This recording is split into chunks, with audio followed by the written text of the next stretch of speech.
से 10 साल बाद आप जो कर रहे हैं इसका फल आपको दिखाई पड़ेगा। 10 साल बाद गांव का गांव, इलाका का इलाका, समाज के सभी वर्ग के लोग, सभी जातियों के लोग बुद्धम शरणम गच्छामि, धम्मम शरणम गच्छामि, संघम शरणम गच्छामि का उद्घोष करते गली गली चौराहे चौराहे आपको मिलेंगे। इसलिए मैं फिर दोहरा रहा हूं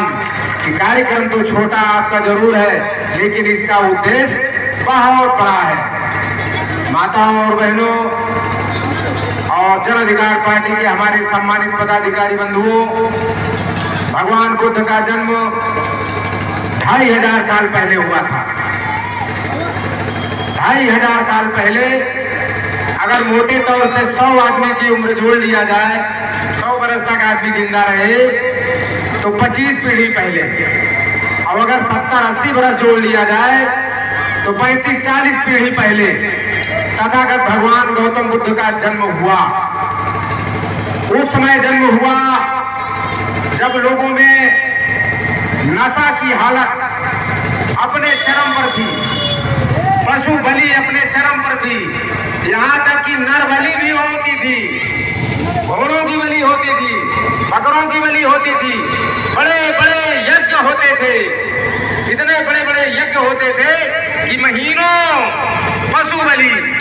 गाय की बलि, घोड़े की बलि, भैंस की बलि, और कमाने वाले पशु जो बैल हैं उनकी बलि, हजारों की तादाद में राजा महाराजा बलि करवा करके प्रसन्न होता था कि मैंने बहुत बड़ा यज्ञ करके संसार जीत लिया। ये उस समय की धारणा बन गई थी।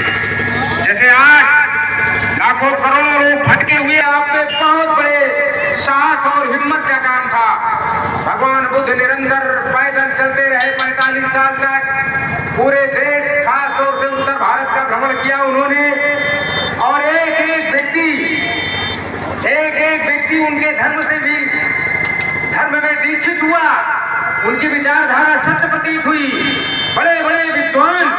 बड़े बड़े महान पुरुष जो 1-1 लाख 2-2 लाख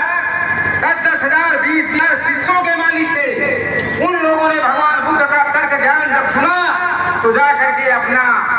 सब कुछ उनके चरणों में रख दिया कि आप जो कहते हैं वही सत्य है, हम तो भटक रहे हैं। मैं एक उदाहरण आपको दूंगा। भगवान तथागत गौतम बुद्ध को जब ज्ञान प्राप्त हो गया तो वो सोचने लगे कि कहां से शुरुआत करूं, मेरी कोई बात मानेगा कि नहीं मानेगा,